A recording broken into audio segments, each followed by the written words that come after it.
Bismillahirrahmanirrahim. Assalamualaikum warahmatullahi wabarakatuh. Selamat sore dan salam sejahtera bagi kita semua. Perkenalkan, nama saya Toto Hardianto, SPI MPI. Saya adalah dosen program studi teknik budidaya perikanan Poltek KP Bone.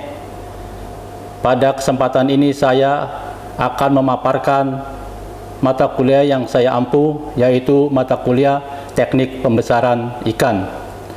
Pada kesempatan ini saya akan memaparkan mata kuliah yang saya ampu, yaitu mata kuliah teknik pembesaran ikan. Mata kuliah ini adalah mata kuliah wajib yang akan dilaksanakan pada semester ganjil dengan bobot 3 SKS, 2 SKS praktek dan 1 SKS teori. Mata kuliah ini membahas prinsip-prinsip dasar dan teknis dalam kegiatan pembesaran ikan sebagai bagian dari siklus budidaya perikanan, mulai dari prinsip-prinsip budaya sampai dengan pemanenan ikan. Dengan mata kuliah ini, taruna akan dibekali pengetahuan dan keterampilan untuk melakukan teknik pembesaran ikan yang bertanggung jawab dan berkelanjutan. Capaian pembelajaran mata kuliah ini, taruna mampu menjelaskan konsep dan prinsip dasar pembesaran ikan, menganalisis faktor-faktor yang mempengaruhi keberhasilan pembesaran ikan, mengidentifikasi jenis dan sistem pembesaran dan teknologi yang digunakan, merancang sistem pembesaran ikan yang efektif dan efisien, serta mengevaluasi hasil pembesaran ikan yang benar oleh taruna secara inovasi maupun secara berkelompok dalam kerjasama. Kompetensi yang akan diperoleh taruna adalah mampu menjelaskan tentang prinsip dasar pembesaran ikan dan mampu melakukan teknik pembesaran ikan mulai dari persiapan wadah, pemilihan kultifan, penebaran benih, pengelolaan pakan dan kualitas air, menghitung parameter pertumbuhan serta pemanenan ikan. Adapun kompetensi teknik pembesaran ikan yang akan dibahas pada materi pembelajaran ini: 1. Melakukan persiapan dan wadah pembesaran. 2. Melakukan pendederan. 3. Analisis pembesaran. 4. Melakukan pembesaran. 5. Melakukan panen. Adapun subkompetensi teknik pembesaran ikan yang akan dibahas ada pada pembelajaran: 1. Ruang lingkup kegiatan pembesaran. Cakupan kultifan ikan, udang, moluska, rumput laut. 3. Biosecurity. 4. Perencanaan produksi. 5. Jenis media sarana dan wadah pembesaran ikan. Persiapan media dan wadah pembesaran udang. Persiapan media dan wadah moluska. Persiapan media dan wadah budidaya makro alga. 10. Penebaran benih. 11. Pemeliharaan kultifan. 12. Pengelolaan pakan. 13. Pengelolaan kualitas air. 14. Pengendalian hama dan penyakit. 15. Analisa ADG. 16. Analisa ABW. 17. Analisa SGR. 18. Analisa FCR. 19. Analisa SR. 20. Penebaran benih. 21. Pembesaran kultifan. 22. Pengelolaan pakan. 23. Pengelolaan kualitas air. 24. Pengendalian hama dan penyakit. 25. Panen dan metode panen. 26. Packing dan 27. Transportasi. Teknik pengajaran dalam hal ini saya menggunakan metode delivery atau biasa penyampaian dan asesmen penilaian. Dalam konteks pembelajaran khususnya untuk mata kuliah teknik pembesaran ikan, metode delivery penyampaian pembelajaran yaitu cara saya mentransfer atau menyampaikan materi perkuliahan kepada taruna agar tercapai CPMK, capaian pembelajaran mata kuliah. Ada 2 kategori umum yang digunakan, yaitu ceramah dan praktek. Adapun strategi yang saya lakukan: pertama, pada awal pertemuan menyampaikan kontrak perkuliahan dan paparan mengenal jadwal pertemuan sekaligus materi yang akan dipelajarkan. Kedua, saya akan melakukan review tentang materi yang telah diajarkan pada pertemuan sebelumnya dengan tujuan untuk memperkuat dan membangun pemahaman taruna lebih komprehensif terhadap materi yang diajarkan. Ketiga, saya memaparkan materi dengan cara ceramah di depan kelas dan materi tersebut disajikan dalam bentuk PowerPoint yang dilengkapi foto, gambar, video dengan tujuan untuk menarik perhatian taruna dan membantu dalam memperjelas dan memperluaskan informasi agar lebih mudah dipahami dan diingat oleh taruna. Bahan ajar tersebut nantinya disampaikan ke taruna melalui WhatsApp grup untuk dipelajari lebih mendalam. Setelah teori tersampaikan, saya bersama tim teaching akan mengatur jadwal kegiatan praktek. Tujuannya untuk memberikan simulasi dan pengalaman secara nyata, serta mengintegrasikan teori yang telah diperoleh di kelas sehingga capaian kompetensi dapat tercapai. Sebelum kegiatan praktek dilakukan, saya memberikan buku petunjuk praktek dan lembar kerja kepada taruna sebagai panduan dalam pelaksanaan praktek dan pembuatan laporan. Yang kedua, saya menggunakan metode interaktif dalam pembelajaran sebagai pendekatan yang menekankan keterlibatan aktif taruna dalam proses belajar mengajar, bukan hanya menjadi pendengar pasif. Tujuan utamanya adalah menciptakan suasana belajar yang partisipatif, kolaboratif, dan dialogis sehingga mendorong pemahaman yang lebih mendalam. Saya juga menggunakan metode interaktif, yaitu diskusi kelas. Taruna diajak berdiskusi secara kelompok atau kelas penuh untuk membahas suatu topik. Tanya jawab dua arah. Saya memberikan pertanyaan dan taruna diminta untuk menjawab serta bertanya balik.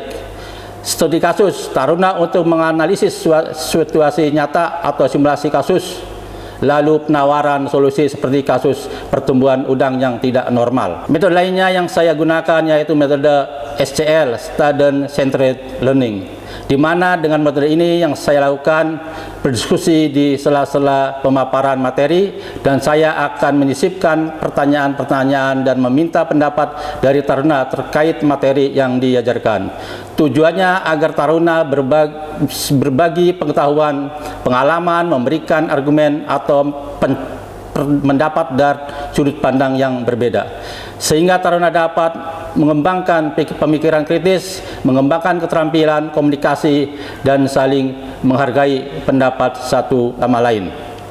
Metode lainnya yang saya gunakan yaitu metode discovery learning, salah satu pembelajaran konstruktif di mana taruna diarahkan untuk menemukan sendiri konsep atau prinsip melalui pengalaman belajar aktif, eksplorasi, dan pemecahan masalah. Saya akan memberikan tugas kepada taruna untuk mencari informasi dari jurnal yang relevan dengan materi pembelajaran yang diajarkan melalui referensi dari internet menggunakan platform digital Google Scholar.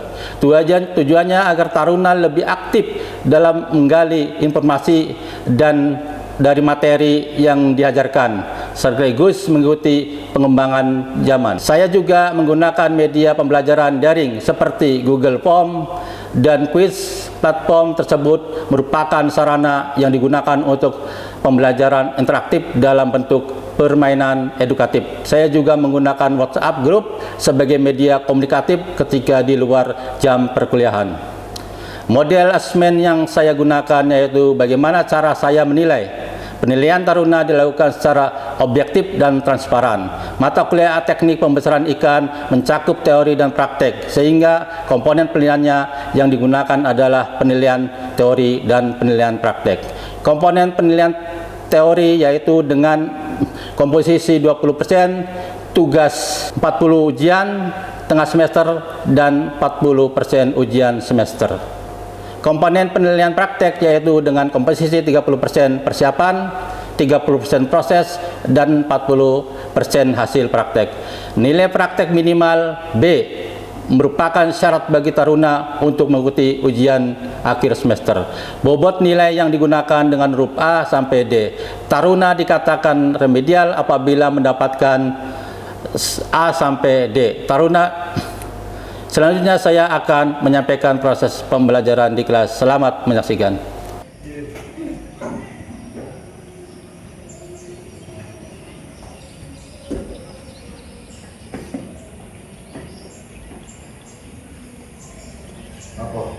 BPA siap mengikuti perkuliahan sekolah hari ini. Silakan.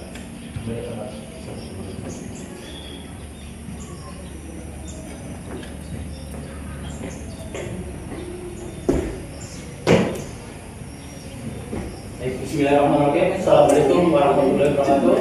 Waalaikumsalam warahmatullahi wabarakatuh. Selamat sore. Semangat ya. Salam sejahtera. Pada sore hari ini kita akan belajar tentang mata kuliah teknik pembesaran ikan. Fokus ya. Sebelum kita masuk ke materi, saya akan membacakan absen di kelas PBB A. Abdul Answar, Suci, Valentino, ada Pak, Yul, ada Pak, Zahra. Siap. Jadi tadi yang tidak hadir karena sakit, berapa orang tadi? Yang menegak. Ya, kita akan lanjut pada materi tentang mata kuliah teknik pembesaran ikan.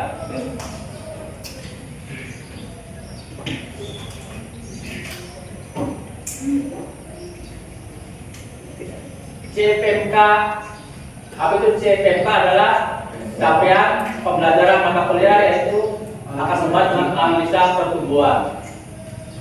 Sub CPMK akan melakukan analisa pertumbuhan berat, ya, yang biasa kita sebut ABW, dan pertambahan berat rata-rata yang kita biasa sebut ADG.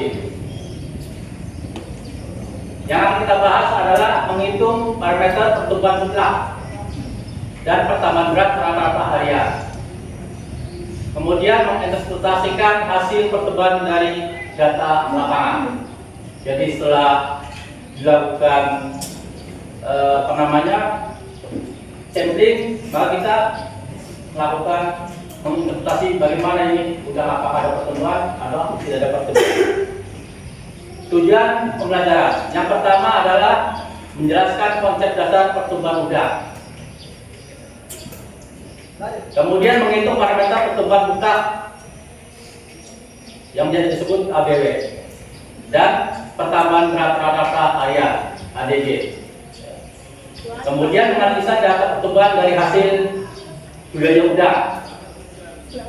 Yang berikutnya adalah mengidentifikasi faktor-faktor yang mempengaruhi laju pertumbuhan mutlak dan pertambahan berat rata-rata harian udang. Ini yang kita bahas ya. Nah, ini ada grafik ABW. Nanti bisa didiskusikan kenapa ini yang ada tambah ABC, ABW-nya kok rubah-rubah. Ya. Apa yang mempengaruhi ini? Ya. Pada umur 105 ternyata ABW-nya ada yang 28,27 gram, 25,74 gram, 27,86 gram. Berarti ada perbedaan kan? Nanti bisa dianalisa apa yang menyebabkan ini terjadi perbedaan pertumbuhan. Ini sebagai PR ya nanti ya didiskusikan. Kemudian ADG ya. ADG juga sama, ada perbedaan ya antara petak A, petak B dan petak C. Ya. Ini bisa didiskusikan kenapa bisa terjadi itu. Terus sama petaknya, sama pengelolaannya, sama perlakuannya kok ada perbedaan. Baik, kita lanjut pada materi berikutnya. Analisa ADG atau biasa disingkat rate dari G.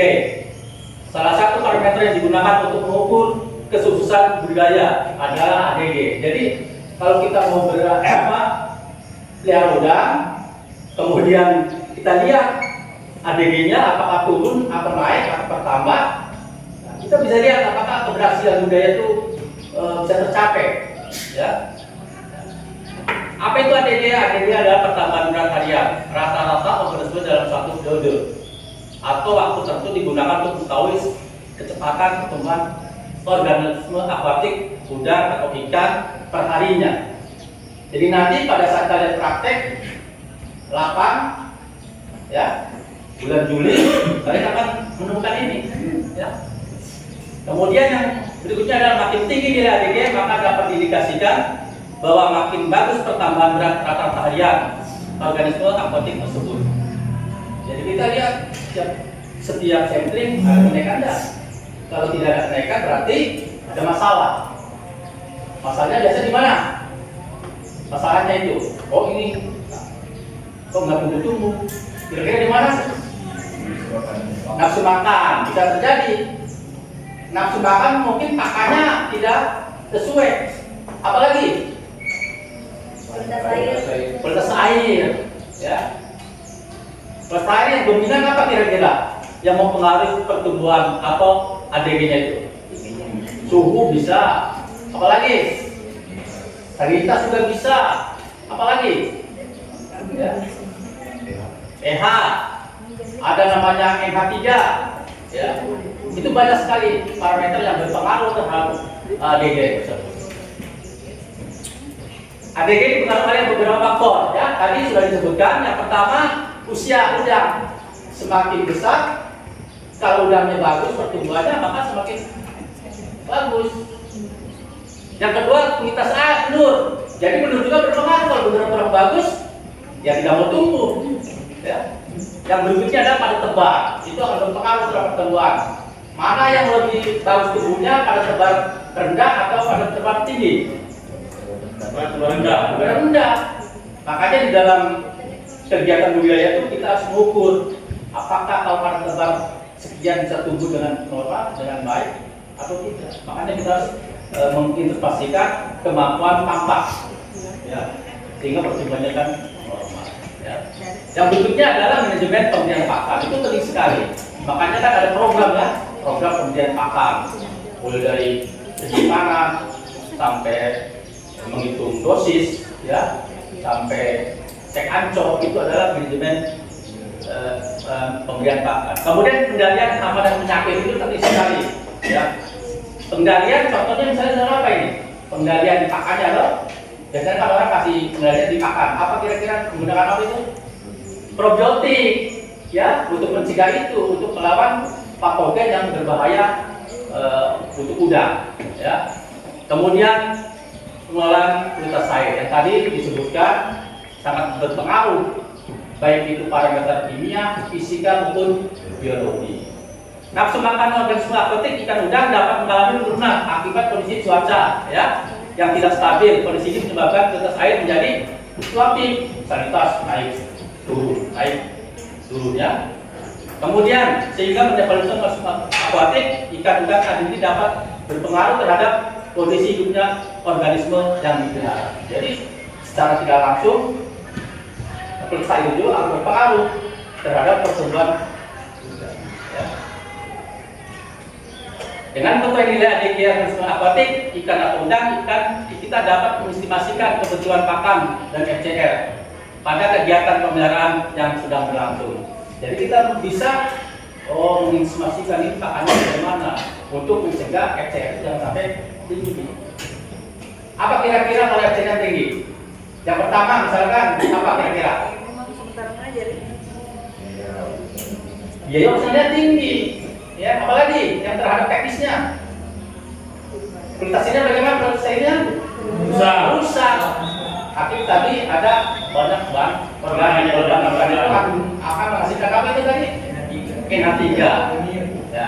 Apabila tidak mengetahui ADG kemungkinan akan mengalami kekurangan pakan, ya. Atau kelebihan pakan. Sehingga bisa terjadi penurunan pertumbuhan akibat kurangnya energi yang diperoleh dari pakan untuk kegiatan metabolisme organisme aquatik ikan atau udang, atau kelebihan pakan yang mengakibatkan terjadinya pembusukan di dasar wadah dan akan mempengaruhi kualitas lingkungan terutama kualitas air budidaya. Dampak dari kelebihan pakan akan menghasilkan bahan organik yang berlebih. Bahan organik tersebut akan menghasilkan NH3. NH3 itu biasanya racun atau apa itu? Racun. Kalau tinggi kadar NH3-nya maka udangnya akan sakit. Kalau dia sakit akan menyebabkan kematian. BW adalah berat organisme aquatik per ekor yang didapatkan dari sampling secara rutin selama budidaya berlangsung. Ya. Peningkatan pertambahan berat pada organisme yang dibudidayakan terjadi karena nutrisi. Siapa yang bisa jawab? Nutrisi pakan itu kandungannya apa saja? Nutrisi pakan itu kandungannya apa saja? Protein, ya enggak? Apalagi? Vitamin.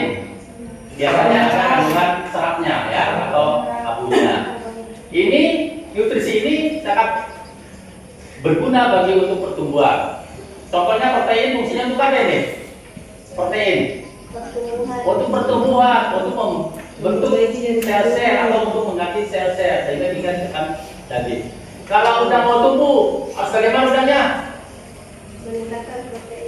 Kalau udangnya mau tumbuh ini dari 5 menjadi 7, harus bagaimana udangnya? Molting. Tapi kalau udang itu tumbuhnya harus molting. Kalau tidak molting, ya tidak akan ada pertumbuhan. Ya. Jadi harus dipengaruhi oleh protein yang tinggi. Apabila pakan yang diberikan mengandung protein di atas 35%, dapat memaksimalkan pertumbuhan organisme yang dibudidayakan. Jadi harus tinggi. Makanya di dalam pakan itu tidak ada tuh di bawah 25, minimal 28 sampai 33. Kalau proteinnya 35%, harga pakannya juga mahal. Ya. Nanti tidak bisa untuk menutupi biaya. Protein pada pakan digunakan untuk pemeliharaan tubuh, ya, pertumbuhan jaringan dan penggantian jaringan yang rusak. Ya. Pertumbuhan organisme dapat berbeda satu sama lain. Ya. Salah satu contoh adalah udang dapat tumbuh dengan baik apabila memiliki tingkat pertumbuhan 1 sampai 1,5 gram per minggu. Itu sudah bagus. Ya. Kalau dipelihara 3 bulan, kalau pertumbuhan tertinggi 1,5 kali saja. Ya, 1 bulan mungkin sampai 4. Ya, 4 kali 3 sudah sekitar 16 gram. Jadi kalau 16 gram itu sudah size sekitar berapa? 60 ya, 15 kan 60, 90 ya. Kenaikan berat organisme yang dibudidayakan sangat erat kaitannya dengan ketersediaan oksigen. Jadi oksigen itu penting sekali. Dan kegunaan EDG atau pertambahan berat rata-rata per hari 1 menunjukkan kecepatan pertumbuhan harian secara absolut. Ya. Sederhana untuk melihat pertambahan berat. Jadi kalau sampling itu sederhana untuk melihat berat. Cocok untuk mengevaluasi praktis di lapangan. Jadi sampling itu tujuannya ya secara tidak langsung dia bisa mengestimasikan berapa biomasa atau populasi yang masih hidup. Apakah itu dengan jalan maupun dengan ya. Analisa pertambahan berat. Pertambahan berat terjadi karena apa? Udang tumbuh, yaitu mengalami proses pertambahan ukuran dan massa tubuh sebagai hasil dari metabolisme dan asupan nutrisi. Adanya udang molting. Jadi kalau molting akan bertambah berat. Faktor utama penyebab pertambahan berat udang adalah yang pertama asupan nutrisi. Yang kedua metabolisme anabolisme. Yang ketiga lingkungan yang optimal. Contohnya tadi ya, suhunya, ada oksigennya, pH airnya, aciditasnya, ya, amoniaknya. Kemudian fase pertumbuhan alami. Jadi udang itu secara alamiah dia akan tumbuh dengan sendirinya, dengan molting. Di alam kan begitu, molting dengan sendirinya. Ya. Kemudian kelima kesehatan yang terjaga. Kesimpulan, pertambahan berat udang adalah hasil dari kombinasi antara pemberian pakan, kondisi lingkungan, dan proses fisiologi udang yang sehat dan normal. Nah ini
Ini ada pemilihan praktek ke lapangan. Kegiatannya adalah sampling muda.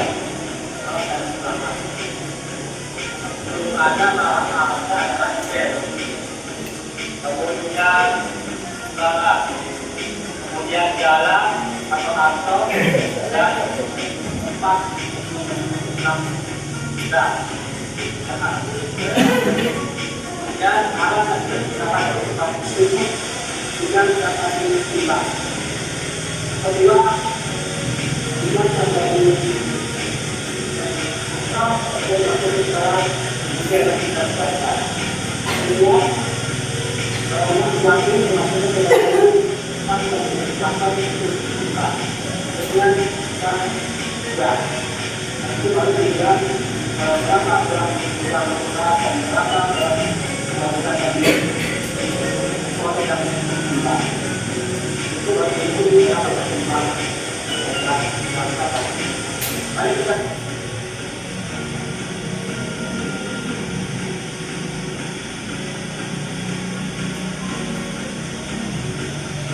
Ini adalah sedang mengambil udang dari kantong untuk dibuka.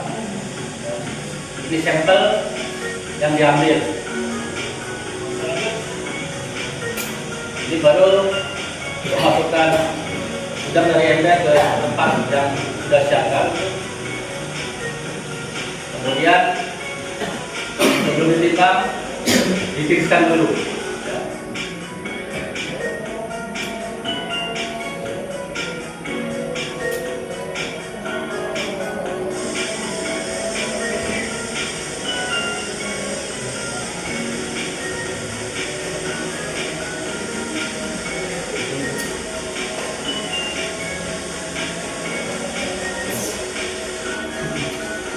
Itu berapa kilo?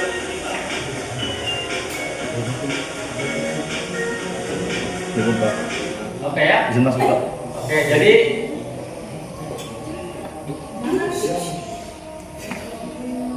baik, jadi ini soal untuk dikencangkan, ya. Yang pertama mencari ABW, ya, bahan untuk diskusi. Kemudian yang kedua adalah ADG. Nanti soalnya akan saya kirim lewat WA dulu. Dengan tadi untuk menganalisis tentang kenapa ada perbedaan, ya, antara tamak 1, tamak 2, tamak 3 atau ABCD, baik itu ABW maupun ADG. Ya. Jadi nanti pertemuan yang akan datang, ya, kita akan membahas hasil dari pertemuan sekarang, baru kita melanjutkan materi berikutnya. Paham ya? Demikian proses belajar mengajar pada yang hari ini kita akhiri. Ya. Sebelum diakhiri, mohon diperhatikan harus kerjasamanya ya. Supaya apa yang disampaikan tadi itu bisa dikuasai, ya, dan bisa dipahami. Oke, demikian yang bisa saya sampaikan pada hari ini. Ya. Sebelum tutup kita berdoa dulu. Silakan dipimpin. Belum siap gerak. Akhiri pembelajaran kita sore hari ini. Terang berdoa.